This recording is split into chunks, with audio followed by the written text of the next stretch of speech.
69 ලක්ෂයක් ඡන්දය දීලා මං හිතන්නේ 69 ලක්ෂයේ ඒ 3/2 ජනවරම ඒ 3/2 ලබා දීපු 69 ලක්ෂයේ ජනතාවගේ අපේක්ෂාවන් ඉටු කරපු දවසක් බවට පත් වෙලා තියෙනවා අද දිනය.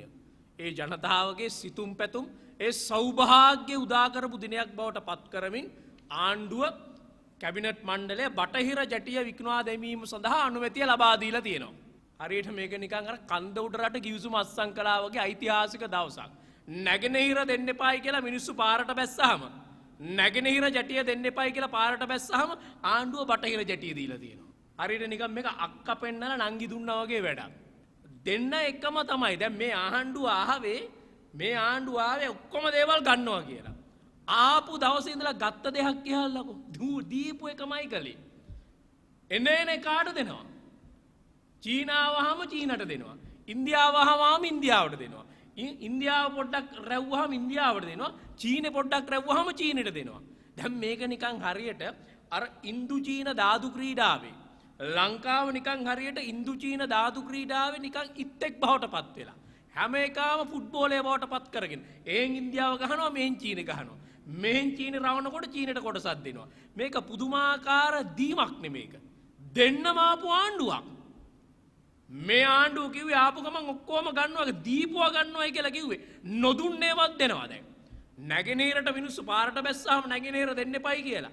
නැගෙනහිරට විරුද්ධව මිනිස්සු තර්ක කරාම මිනිස්සු පාරට බැස්සාම මිනිස්සු මේකට එරෙහිව වර්ජනය කරාම සේවකයෝ කෑ ගැහුවාම අන්තිමේදී බටහිර දෙනවා. දැන් බටහිර දෙන්නේ 3/2 කිව්වයි කියලා. අපි දැක්කා අර විමල් වීරවංශ උන්නැහේම පොත් පෙන්නලා කියනවා බටහිර පොත් පෙන්නලා කියන ඔන්න අපිට දැන් දෙන්න කියලා තමයි තියෙන්නේ. පොතේ තියනවලු. බටහිර දෙන්න කියලා පොතේ තියනවලු. අපිට කියන්න තියෙන්නේ පොත 4ට නමලා කොහෙට හරි ගහ ගන්න ඕනේ. පොතේ තියනවද රට දෙන්න කියලා. මේක ආණ්ඩුවේ මේ ඕන එකාට ඕන විදියට දෙන්න. එහෙන් ඉල්ලුවා මෙහෙට දෙන්නයි මෙහෙන් ඉල්ලුවා මෙහෙට දෙන්නයි. මේක ඇවිල්ලා නිකන් හරියට භූමිපාලුව වගේ. මුණ්ඩ තමයි අපි කියන්නේ භූමිපාලුව කියලා. දැන් භූමිපාලුව වගේ කැමති විදියට දී ගන්නවා. එක නිකන් මේ කාට හරි දෙන්න මේක නිකන් මේ කාට හරි දෙන්න මේක ඩීල් දානවා. මෙයාට දෙනවා අරයට දෙනවා. මේක පුදුම වැඩක් නේ. මේක මේ තමන්ගේ ගෙවල් වල තියෙන අම්මා අප්පගේ බූදලේද? මේ ආණ්ඩුවේ නායකයන්ගේ අම්මා අප්පගේ බූදලේද? මේ නැත්තම් මේක මේ ආණ්ඩුවේ අයගේ ගෙවල් වලින් දෙන මේ මොකද මේගොල්ලන්ගේ ගෙවල් වලින් කෑල්ලක් දෙනවද? තමන්ගේ ඉඩමෙන් කෑල්ලක් දෙනවද? මේක රට මේ නැගෙනහිර එපා කිව්වහම බටහිර දෙන්නේ මේ අපේ රට. මෙන්න අදපත් වෙලා තියෙන තත්ත්වය. මේවා දන්නෙත් නැහැ. ඉන්දියාවට දැන් බටහිර ඊට පස්සේ චීනේ රවලා බැලුවාම චීනෙට දූපත් 3යි. චීනෙට දූපත් 3ක්. ඉන්දියාවට එක කොටසක් චීනෙට දූපත් 3ක්. දැන් මෙහෙමයි රට ගෙනියන්නේ. මේකයි අත් වෙලා තියෙන ඉරණම. දැන් මෙන්න මේ වගේ ඉරණමක් අත් වෙලා තියෙන මොහොතක තමයි අපි ඉන්නේ. මේගොල්ලෝ ආවේ මේ රට ආරක්ෂා කරන්න රට ගලවා ගන්න ආපු අය. දැන් අන්තිමේදී රට ගලවා ගන්න ආපු අයගෙන් රට ගලව ගන්න වෙලා තියෙනවා. ගලවා ගන්න ආපු අයගෙන් රට ගලව ගන්න වෙලා තියෙනවා. දැන් මේ ජනාධිපති කෙනෙකුත් පත් කළා 3/2ක් දීලා. ඊට දැන් ජනාධිපති 3/2යි දීලා. එතකොට හරියට 226ක් ඉන්නවා. දැන් මේ 226ක් පත් කරගෙන මෙච්චරක් වෙලා තියෙනවා. දැන් මේ 226ක් පත් කරගෙන තමයි මේ ටික දෙන්නේ. ජනාධිපති ආපු ගමන් මොකද ජනාධිපති හාහා පුරා කියලා වැඩ පටන් ගත්තේ අර ශැංග්‍රීලා එකට එහා පැත්තේ තියෙන භූමිය විකුණලා.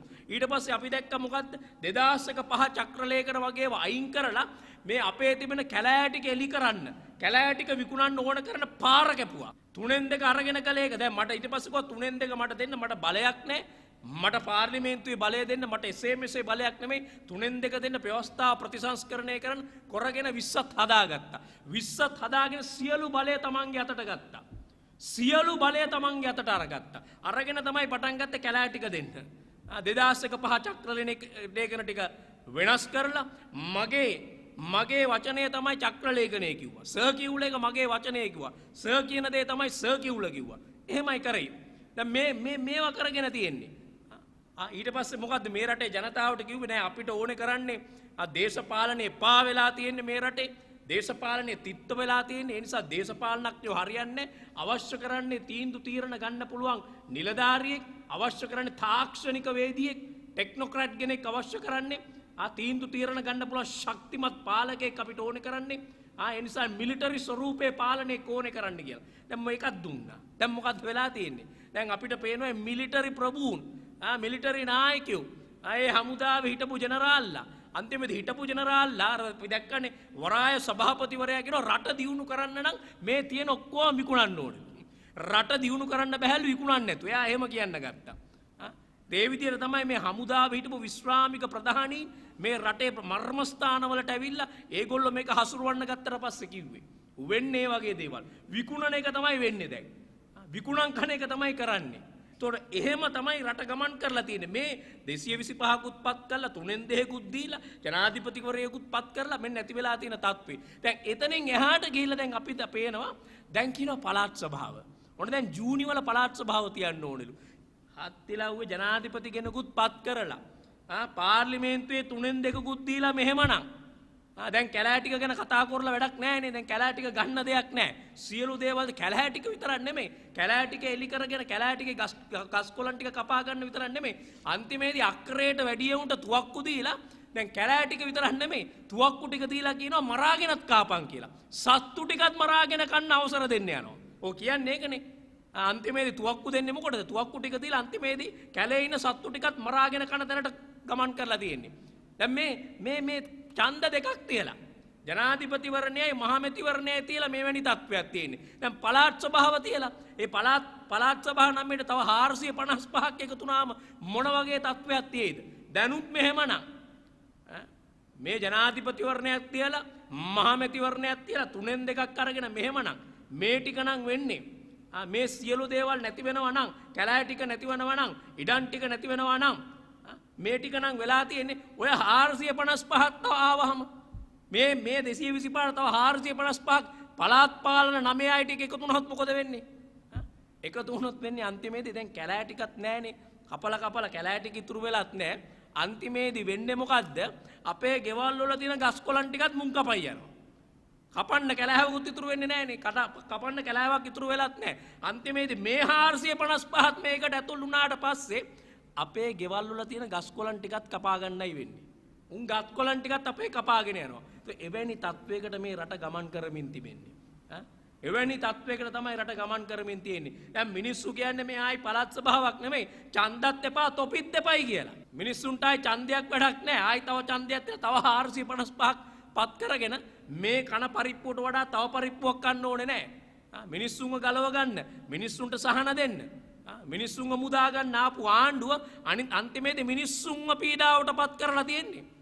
මිනිස්සුන්ව පීඩාවට පත් කරලා තියෙන්නේ. දැන් මේ අපිට පේනවනේ අර මේ ආණ්ඩුවේ මේ දේශපාලනඥයෝ මේ පත් කරගත්ත එවුන් ටික කියන කතා අපිට පේනවා මේ රාජ්‍ය ඇමතිලා කියනවා. අපි දැක්ක රාජ්‍ය ඇමති කෙනෙක් කියනවා දැන් ඉතින් මේ බඩු මිල නම් ටිකක් ගණන් තමයි ඒ වුණාට අපිට දැන් තමයි නිකන් ජීවත් වෙනවා වගේ දැනෙන්නේ කියලා. කාටද දන්නේ ජීවත් වෙනවා වගේ දැනෙන්නේ? මිනිස්සුන්ට නම් දැනෙන්නේ නැහැ ජීවත් වෙනවා. ජීවත් වෙන එක දැනෙන්නේ උන්ට. දේශපාලන ප්‍රමුඛුන්ට දැනෙනවා ජීවත් වෙනවයි කියලා. දේශපාලන ප්‍රමුඛුන්ට අතට පයට සියලු දේවල් ලැබෙනවා, සියලු පහසුකම් ලැබෙනවා, යාන වාහන ලැබෙනවා, පර්මිට් ටික ලැබෙනවා. ඒගොල්ලන්ට දැනෙනවා ජීවත් වෙනවයි කියලා. රටේ මිනිස්සුන්ට දැනෙන්නේ නැහැ ජීවත් වෙනවා කියලා. මිනිස්සු නොකහන ඔබේ ඉන්නේ. මිනිස්සුන්ට තුන් වේල කන්න බෑ. මිනිස්සු අහස දිහා බලාගෙන හූල්ලන එක කරන්නේ. මේ ආණ්ඩුව කියන දේවල්, මේ ආණ්ඩුවේ මැති ඇමතිවරු කියන දේවල්. අපි දැක්ක අර තව රාජ්‍ය ඇමති කෙනෙක් කියනවා දැන් මේ අපි එන්නත විදින හින්දා එන්නත්කරණය කරන හින්දා දැන් මේ මල මෙන්නත්කරණය කරන හින්දා මිනි වැල දැම්මවාට ප්‍රශ්නයක් නැහැලු. මිනි වල දැමුවාට ප්‍රශ්නයක් නැහැලු. මොකද දැන් එන්නත්කරණය කරන හින්දා. ඒ කියන්නේ නිකන් හරියට ජීවත් වෙලා ඉන්න මිනිස්සුන්ට එන්නත්කරණය කරනකොට අර මැරිච්ච මිනිස්සුන්ගේ තියෙන වෛරස් නැති වෙනවා වෙන්නේ නැති. ජීවත් වෙලා ඉන්න මිනිස්සුන්ට එන්නත් ගහනකොට ඉන්ජෙක්ෂන් එක ගහනකොට අර මැරිච්ච මිනිස්සුන්ගේ වෛරස් එක ඉබේ නැති වෙනවා ඇති. දැන් මේගොල්ලෝ තමයි කිව්වේ මැරිච්ච මිනිස්සුන්ගේ වෛරස් තියෙනවා. ඒ නිසා මේක වල දාන්න දෙන්න බෑ. මේවා පුච්චන්න ඕනේ කියලා. එහෙම කියපු අය දැන් කියනවා එන්නත්කරණය කරන හින්දා එන්නත්කරණය වෙන හින්දා ප්‍රශ්නයක් නැහැ. දැන් ඉතින් මේ ඒ නිසා දැන් මේ වල දැමුවට ප්‍රශ්නයක් නැහැ කියලා. මේක තමයි දැන් මේවා තමයි අපිට අහන්න වෙලා තියෙන්නේ. ජනාධිපතිවරණයක් තියලා මහමැතිවරණයක් තියලා ඇති වෙලා තියෙන තත්වය. දැන් ඒතර මේකට පළාත් සභාවක් තියලා 455ක් ආවා මැති වෙන තත්වය. ඒ නිසා මේ රටේ ජනතාවට ආයි මැතිවරණ අවශ්‍ය නැහැ. මේ රටේ ජනතාවට තවත් 455ක් මේකට දාගෙන මේ විඳින දුකට වඩා තවත් අපා දුක විඳින්න මිනිස්සුන්ට අවශ්‍ය නැහැ. මිනිස්සුන්ට ඕන කරන්නේ මේකෙන් ගැලවෙන්න. මිනිස්සුන්ට ඕන කරන්නේ මේවායින් ගැලවෙන්න. අපි දිගින් දිගටම කිව්වා මේ ආණ්ඩුව බලයට පත් වුණාට පස්සේ කා සමගද කටයුතු කරන්න කියන එක. දැන් බලන්න මේ ආණ්ඩුවේ සහන ලැබිලා තියෙන්නේ කාටද? කාටද මේ ආණ්ඩුවේ නායකයොත් එක්ක කවුද කටයුතු කරන්නේ? නායකයොත් එක්ක කටයුතු කරන අයට ලැබිලා තියෙන සහනනේ. දැන් බැංකු ණය දෙන්නේ කාටද? දැන් මේ රටේ මිනිස්සු Tamanට ජීවත් වෙන්න විදිහක් නැතුව ඉන්නේ. සාමාන්‍ය මිනිස්සුන්ගේ ව්‍යාපාර ටික කඩන් වැටිලා තියෙන්නේ. හැබැයි මේ ආණ්ඩුවේ සහන ලැබෙන්නේ කාටද? දැන් අපි දැක්ක අර සිගරට් ගෙන්නන්න ණය දෙනවා රුපියල් බිලියන 3.1ක් ඩීඑස් ගුණසේකරට. රුපියල් බිලියන 3.1ක් දෙනවා. හැබැයි මේ උන්හට මේ වගේ අතිවිශාල මුදලක් ණය ප්‍රමාණයක් දෙනකොට මේවා දෙන්නේ කොහොමද? ලංකා බැංකුවෙන් කොහොමද මේවා දෙන්නේ? මොකද්ද ලබා දීලා තියෙන නිර්ණායකය? මොන නිර්ණායකයට අනුවද දීලා තියෙන්නේ? මහා බැංකුවේ අනුමැතිය කොහොමද මේකට ලබා දීලා තියෙන්නේ? දැන් මේ පුද්ගලයාට මේසා විශාල ණය ප්‍රමාණයක් ලබා දෙනකොට BOC එකේ ඒ වන විට ෆැසිලිටිස් 30ක් දින 90ක කාලයක් තුල ඒ ෆැසිලිටිස් 30ක් තියෙනවා. ගෙවා ගන්න බැරුව. තවත් බැංකු 35ක තියෙනවා ඒ වගේ.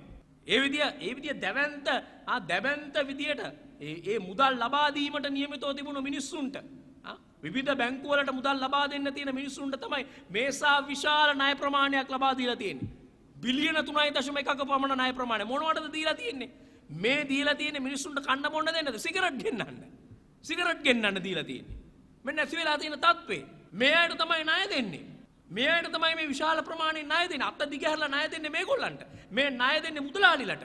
මේ ණය දෙන්නේ ජාවාරම්කාරයන්ට. ඒක තමයි අපි දිගින් දිගටම කිව්වේ. මේක තමයි මේ ආණ්ඩුව කටයුතු කරමින් ඉන්නේ එවැනි ජාවාරම්කාර එවැනි ආකාරයේ වෙළඳ පන්තියක් සමග. හැබැයි සාමාන්‍ය ජනතාවටත් වෙලා තියෙන ඉරණම බඩු මිල පිළිබඳ ප්‍රශ්නය.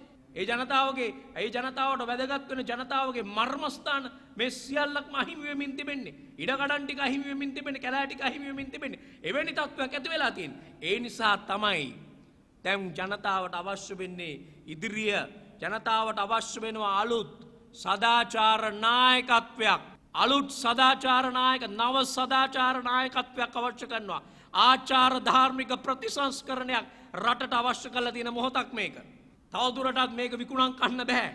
ආද මේ සංවර්ධනය කරන්න කියලා ඇවිල්ලා මේ සංවර්ධන කතාවෙන් මේක කරන්න බෑ. සංවර්ධනය නතර වෙලා තියෙන්නේ අන්තිමේදී ඉඩකඩම් ටික විකුණන් කරන තැනකට. අපේ ඉඩකඩම් ටික විකුණන් කළා වෙන්දේසි කරලා කැලෑ පාළුව වගේ භූමි පාළුව වගේ මේවා නිකන් මූල්‍ය මේවා නිකන් ඉඩම් වෙළඳ පොළට දාලා මේවා විනාශ කරන තැනටපත් වෙලා තියෙන්නේ. අතෝ එවැනි තත්වයකින් ගලව ගන්න ඕනේ. අර අපි දැක්ක 2015 වගේ කාලේ සෝබිත නායක හාමුදුරුවෝ කිව්වා වගේ මේක සූදු පිටියක් බවට පත් කරන එක, මේක භූමි පාළු, මේක කාන්තාරයක් බවට පත් කරන එක, මේ දේශපාලන තන්ත්‍රය විනාශ වෙලා තියෙන එක, මේක ගලවා ගැනීම සඳහා අපිට ආචාර ධාර්මික ප්‍රතිසංස්කරණයක් අවශ්‍යයි. සදාචාර නායකත්වයක් අවශ්‍යයි. මේ දැන් දිගින් දිගටම පෙන්눔 කරලා තිනවා මේ දේශපාලන ධාරාවේ ඉන්න අය, මේ දේශපාලන ක්‍රියාවලියේ ඉන්න අය, ඒ දේශපාලනඥයන්ට, ඒ දේශපාලන නායකයන්ට තව දුරටත් මේකෙන් රට ගලව ගන්න බෑ. මේ නිසා දේශපාලනඥයන්ගෙන් රට ගලව ගන්න ඕනේ. ඒ වගේම දේශපාලනඥ වෙනුවට අපි තාක්ෂණික වේදීන්, අපි තාක්ෂණය දන්න, ඒ වගේම අපිට නිකන් දද පාලනයක් ගෙනියන්න පුළුවන් අයට පත් කරනවා. එනේ මිලිටරි ස්වරූපයයි බලයට පත් කරන්න ඕනේ, නීතිය ක්‍රියාත්මක කරන්න කියන එක දැන් ඒකත් ෆේල් වෙලා තියෙන්නේ. දැන් ජනාධිපතිවරයා කටයුතු කරන විදිය දැක්කාම දුකත් හිතෙනවා. අර ගමින් ගමට ගිහිල්ලා බලන්නකෝ ජනාධිපතිවරයා නිකන් හරියට දැන් අන්තිමේදී වැනීසියේ වෙලෙන්දාගේ තත්ත්වයටපත් වෙලා. අනේ පිණිසුදුතුමා වගේ ජනාධිපතිතුමා හිතන්නේ අර ගමින් ගමට ගිහිල්ලා පොත් නැහැ කිව්වම පොත් 500ක් දෙනවා. දැන් ඇත්තටම දුක හිතෙනවනේ. ජනාධිපතිවරයාගේ අධ්‍යාපනය පිළිබඳ දැක්ම පිළිබඳව බරපතල ප්‍රශ්නයක් එනවනේ. දැන් පොත් නැහැ කිව්වම පොත් 500ක් දුන්නාම ප්‍රශ්නේ විසඳෙනවද? පොත් නැහැ කිව්වම ඕක නිකන් හරියට අර අනේ පිණිසුදුතුමාලා වගේ. පොත් නැහැ කිව්වම පොත් 500ක් දෙනවා. මේකද අධ්‍යාපනය පිළිබඳ වියත් දැක්ම. එතකොට අපත් වෙලා තියෙන ඉරණම. මෙන්න මේ අය තවදුරටත් මේ අයගෙන් මේ රටට දැක්මක් හදන්න පුළුවන්ද? ඒ යහපත උදෙසා තීන්දුව තීරණ ගන්න පුළුවන්ද? ඒ නිසා අපිට අවශ්‍ය කරනවා දැන් රටට අවශ්‍ය කරනවා නව සදාචාර නායකත්වයක්. තවදුරටත් මේ තාක්ෂණික වේදී වෘත්තීය වේදීන් කියන අයටත් එහෙම නැත්නම් යම් කිසි විදිහ මිලිටරි ස්වරූපයේ අයටත් අලුත් දැක්මක් නැහැ. ඒ පරණ වැඩේමයි කරන්නේ. දැන් සංවර්ධනය කියන වැඩේ ඒ පරණ වැඩේම තමයි කරන්නේ. ඒක තමයි මේ දිගින් දිගටම පෙන්නලා තියෙන්නේ. දැන් අද වන විට බටහිර අත්සන් කරලා බටහිර අත්සන් කළා මිනිස්සුන්ට කිව්වා මොන්න අපි 69 වැඩේ කොලා 69 කියලා තියෙන්නේ මේකට අපේ පොතේ තියෙනවා සෞභාග්‍යයේ දැක්ම තියෙන්නේ මේක. ඒ නිසා අපි මේක බටහිර දුන්නා නැගෙනහිරයි ඕගොල්ලෝ එපයි කිව්වේ. හැබැයි බටහිර අපි දෙනවා මොකද පොතේ තියෙනවාට.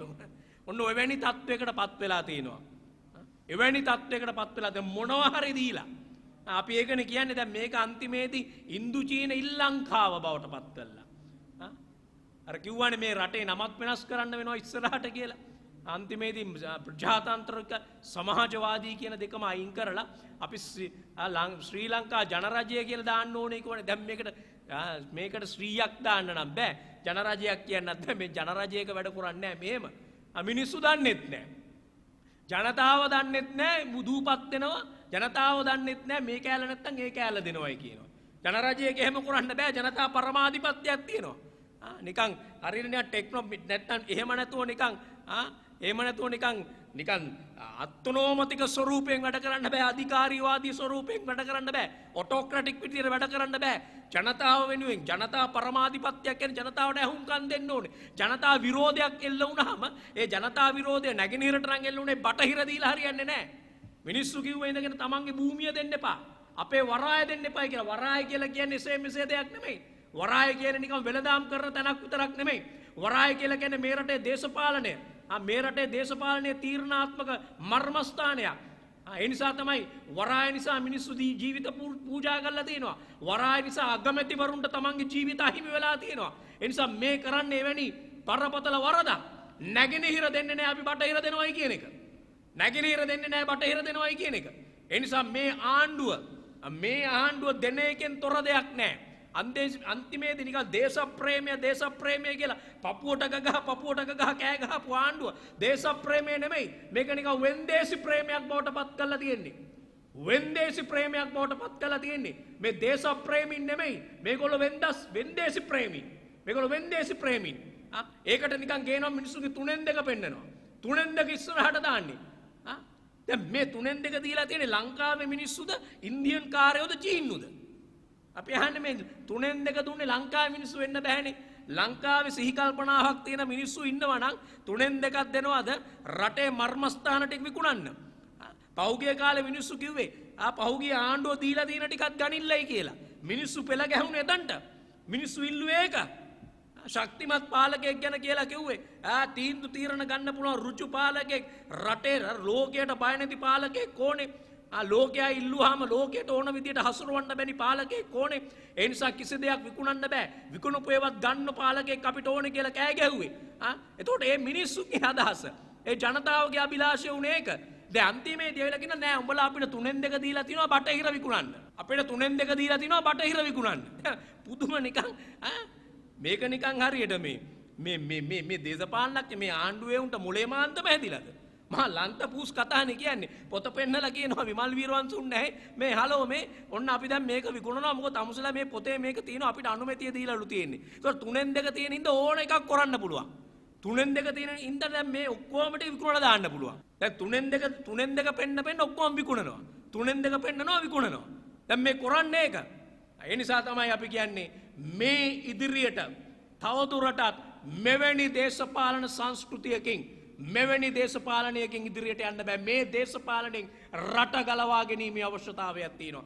රට ගලවා ගන්න බෑ තවදුරටත් මේ සම්ප්‍රදායික දේශපාලනඥයන් මත විශ්වාස තියලා. තවදුරටත් දේශපාලන පක්ෂ තවදුරටත් බලය වෙනුවෙන් කටයුතු කරන මේ සම්ප්‍රදායික දේශපාලන ප්‍රභූන් මත යැපෙන්න බෑ. ඒ නිසා අවශ්‍ය කරනවා නව ආචාර ධාර්මික ප්‍රතිසංස්කරණයක්, නව සදාචාර නායකත්වයක් රටට අවශ්‍ය කරනවා. එවැනි තත්ත්වයක් තුළ තමයි රට තියෙන්නේ. එවැනි දැක්මක් අවශ්‍ය කරන මොහොතක් මේක. ඒ නිසා මං හිතන්නේ අපිට මේ මොහොතේදී මේ රටේ ජනතාව විදියට මේ රටේ පුරවැසියෝ විදියට අපිට බරපතල වගකීමක් තිබෙනවා. අපි ඉදිරියට සූදානම් වෙන්න ඕනේ. නව සදාචාර නායකත්වයක් ඔස්සේ පෙළ ගැහෙන්න වෙනවා. ඒක තමයි සෝබිත නායක හාමුදුරුවෝ 2015 පටන් ගත්ත වැඩේ. සෝබිත නායක හාමුදුරුවෝ පටන් ගත්තේ වැඩේ. රට සංවර්ධනය කරන රටට සල්ලි ගේන්න, රටට හම්බු කරන්න, රටේ මුදල් එකතු කරන්න කියන එක නෙමෙයි. පටන් ගත්තේ අපේ එදා විධායක ජනාධිපති ක්‍රමයේ තිබුණු ඒ බරපතල අනතුරුදායක තත්ත්වය පෙන්වා දෙමින් මේ දේශපාලන තන්ත්‍රය මම ලුම්පන් තත්ත්වයකට පත් වෙලා රට සූදු පිටියක් බවට පත් කරන්න ප්‍රයත්න දරන මොහොතක එය පරාජය කිරීම සඳහා ආචාර ධාර්මික ප්‍රතිසංස්කරණයක් වෙනුවෙන් තමයි සෝබිත නායක හාමුදුරුවෝ පෙනී හිටියේ. අදත් අපිට අවශ්‍ය කරනවා නව සදාචාර නායකත්වයක්. තවදුරටත් මේ දේශපාලනඥයෝ මත යැපෙන්න බෑ. ඒක ආණ්ඩු පක්ෂයද විපක්ෂයද කියන එක නෙමෙයි. මේ සම්ප්‍රදායික දේශපාලන ප්‍රභූන් මත යැපිලා මේ නව ආචාර ධාර්මික ප්‍රතිසංස්කරණයක් අපිට බලාපොරොත්තු වෙන්න බෑ. ගමන් කරන්නේම ඒ පරණ මාවතේ. මේ ගමන් කරමින් පෙන්නලා තියෙන්නේ ඒක. මේ පෙන්නලා තියෙන්නේ ඒක. ඒ නිසා අපිට අවශ්‍ය කරනවා අලුත් වැඩපිළිවෙලක්, අලුත් නව ආචාර ධාර්මික ප්‍රතිසංස්කරණයක්. ඒ සදාචාර නායකත්වයක් ඔස්සේ ඒ සියලු දෙනාම අපි විශ්වාස කරන එදා සෝබිත හාමුදුරුවන්ට පුළුවන් වුණා වගේ ඒ සදාචාර නායකත්වයකට සියලු දෙනාම නතු කරගන්න. මේ සිටින මේ ප්‍රජාතන්ත්‍රවාදී කඳවුරේ ඉන්න දේශපාලන ධාරාවන්, දේශපාලන නායකත්වයන් මේ නව සදාචාර නායකත්වයකට, මේ නව ආචාර ධාර්මික මතවාදයට යටත් කර ගැනීමේ වගකීමක් තිබෙනවා. ඒක තමයි මම හිතන්නේ අපේ ඉදිරිය මේ රටේ පුරවැසි ව්‍යාපාර විදියට අපිට තියෙන බරපතල වගකීම වෙන්නේ. බරපතල වගකීම වෙන්නේ. ඒ නිසා අපිට දැන් මේ මොහොතේ එක පැත්තකින් සටන් කරන්න වෙලා තියෙනවා. එක පැත්තකින් සටන් කරන්න වෙලා තියෙනවා ඉන්දියාවේ සහ චීනයේ. ඉන්දියාව සහ චීනය ක්‍රියාත්මක කරමින් තිබෙන ඒ බරපතල නව ලිබරල් වැඩපිළිවෙල. ඉන්දියාව එක පැත්තකින් අදානිලා අම්බානිලා විසින් යට කරගෙන ඉන්න ඒ අදානිලා අම්බානිලාගේ හෙලිකොප්ටර් වලින් ගිහිලා මෝඩි පාලනය කියන්නේ නරේන්ද්‍ර මෝඩි කියලා කියන්නේ දිවුරුම් දෙන්න ගියේ අදානිගේ හෙලිකොප්ටර් එකෙන්. අදානිගේ හෙලිකොප්ටර් එකෙන් කියලා දිවුරුම් දීපු මේ අදානිගේ හෙලිකොප්ටර් එකෙන් කියලා දිවුරුම් දීපු නරේන්ද්‍ර මෝඩි. ඒ නරේන්ද්‍ර මෝඩි පිටිපස්සේ ඉන්නේ අදානි අම්බානිලාගේ ඒ සමාගම් ප්‍රාග්ධනයට එරෙහිව වැඩ කරන්න ඕනේ. අනෙක් පැත්තෙන් චීන කොමියුනිස්ට් පක්ෂය කියලා කියන්නේ අද අපි එදා දැක්කේ කොමියුනිස්ට් මූලධර්ම, වාමවාදී මූලධර්ම, සමාජවාදී මූලධර්ම නෙමෙයි. එවැනි ඇගයුම් පද්ධතියක් නෙමෙයි. අද චීනය ක්‍රියාත්මක කරන්නේ අර පීකින් සම්මුතියට අනුව. ඒ පීකින් සම්මුතියේ කොටසක් විදිහට තමයි ඔවුන්ගේ නව ලිබරල් වැඩපිළිවෙල. අර එක බෙල්ට් එකක්, වන් බෙල්ට් වැඩපිළිවෙල. අන්නේ වන් බෙල්ට් වැඩපිළිවෙල ක්‍රියාත්මක කරන්න තමයි අනෙක් පැත්තෙන් ඉම්රාන් ખાන් ආවෙත්. ඉම්රාන් ખાන් ඇවිල්ලා බොහොම පැහැදිලිවම කිව්වා අපි ඉදිරියට ගෙන යන්න ඕනේ මේ කලාපය තුල ඒ වන් බෙල්ට් වැඩපිළිවෙල. එක පැත්තකින් ඉම්රාන් ખાන් ආවේ චීන වැඩපිළිවෙල ක්‍රියාත්මක කිරීමේ තවත් කොන්ත්‍රාත්කාරයෙක් විදියට. ඒතර මේ හැම පැත්තෙම ලංකාව හිර වෙමින් තිබෙන්නේ. හැම පැත්තෙම මේ සමාගම් ප්‍රාග්ධනයට හිර වෙමින් තිබෙන්නේ. හැම පැත්තෙම එක පැත්තකින් ඉන්දියාවටත් එක පැත්තකින් චීනයටත් දෙපැත්තෙන් බැටකන දෙපැත්තේ අතරමැද ඉත්තෙක් බවට පත් වෙමින් තිබෙනවා. ඒ නිසා අපිට බරපතල වගකීමක් තිබෙනවා මේ මොහොතේදී. මේ රටේ අනාගතය ගැන, මේ රටේ අනාගතය පිළිබඳ බරපතල අනතුරක් තිබෙනවා. සියලු දේ අහිමි වෙමින් තිබෙන්නේ. කැලෑ ටික අහිමි වෙමින් තිබෙන්නේ. සතා සීපාව අහිමි වෙමින් තිබෙන්නේ. උන්හිටි තැන් අහිමි වෙමින් තිබෙන්නේ. ඒ බරපතල ප්‍රශ්නයට මේ රටේ ජනතාව මුහුණ දෙමින් තිබෙනවා. ඒ නිසා ඒ සඳහා අපිට ඉදිරියේදී අවශ්‍ය කරනවා නැවතත් අපි කියන්නේ අපිට නැවතත් නව සදාචාර නායකත්වයක් අවශ්‍යයි. නව ආචාර ධාර්මික ප්‍රතිසංස්කරණයක් ඔස්සේ රට ඉදිරියට ගෙන යාමේ වැඩපිළිවෙලක් අවශ්‍යයි. බොහොම ස්තුතියි. The News Reporter වාරණයෙන් තොර අපක්ෂපාතී වාර්තාකරණය.